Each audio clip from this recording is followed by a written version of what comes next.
It's not bad to be rich in Islam, as it's not bad for a boat to be on water. But the danger comes when the water enters the boat. So our existence in dunya is not bad, and our seeking of sustainability is not bad. But the problem is when the dunya is in your heart. Richness is not all about having a lot of money, but the true richness is the richness of the heart. Life should not really be about how much money we have, but rather how many people we serve.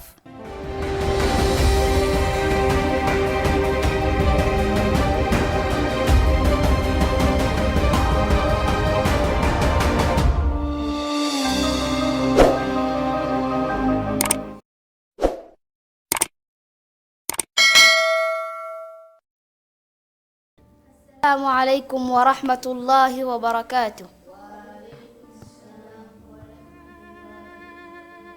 My name is Mariam and I am a member of Islamic Public Speakers Academy.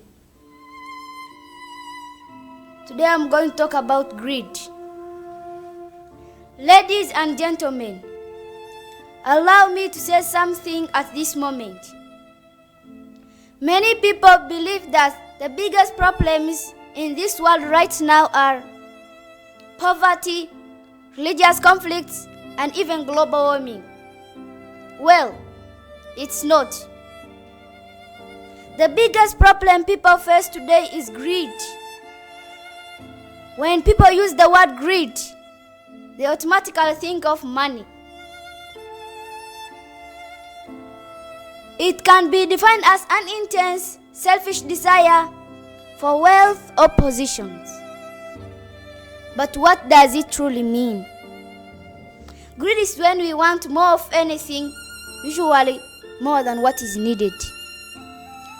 It means unneeded excess, especially for wealth, fame, power, food, love, or material possessions. So, how can we learn to be satisfied and contented with our life and not succumb to greed? Here's the trick to greed. It's as necessary as contentment is to us. Without greed, there will be no contentment. Without the ignorance of greed, there will be no wisdom of contentment. We'll gain wisdom, learn, and grow from greed.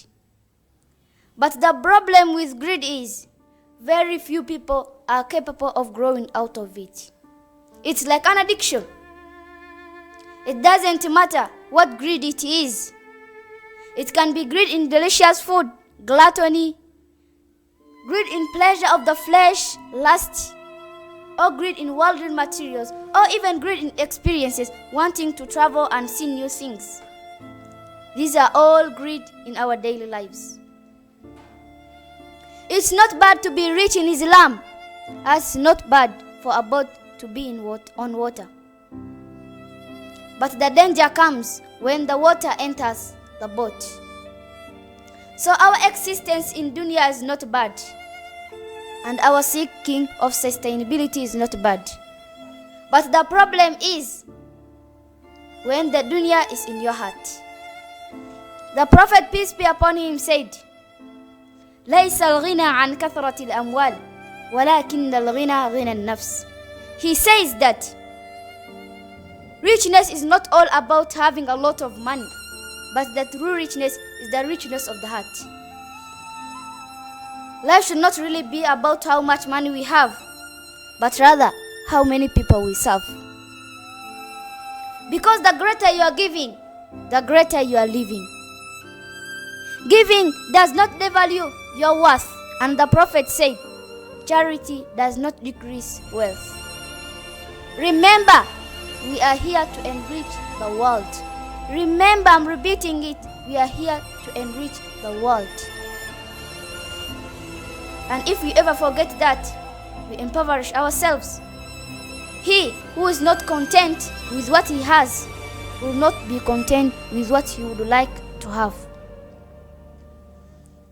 Always remember that. Selfishness and greed are the individual or national causes of our problems. So, briefly, how can we stop all this greed? There actually is a way. Now, imagine, today is your final day on earth.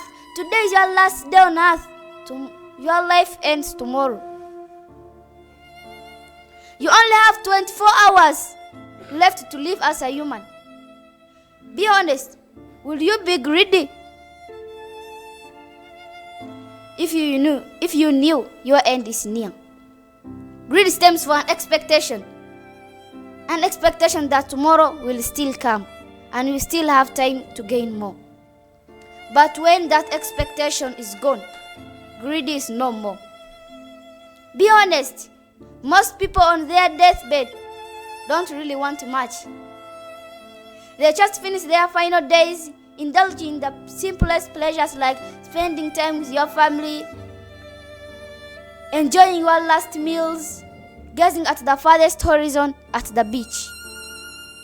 Have you ever met a person who still craves for more money, females, or material possessions or experiences when he is near his deathbed? No. Death humbles us all. It's a wake-up call. It reminds us that nothing in life is permanent. Finally, the difference between greed and ambition is a greedy person desires things he hasn't prepared to work for. Thank you. Thank you very much.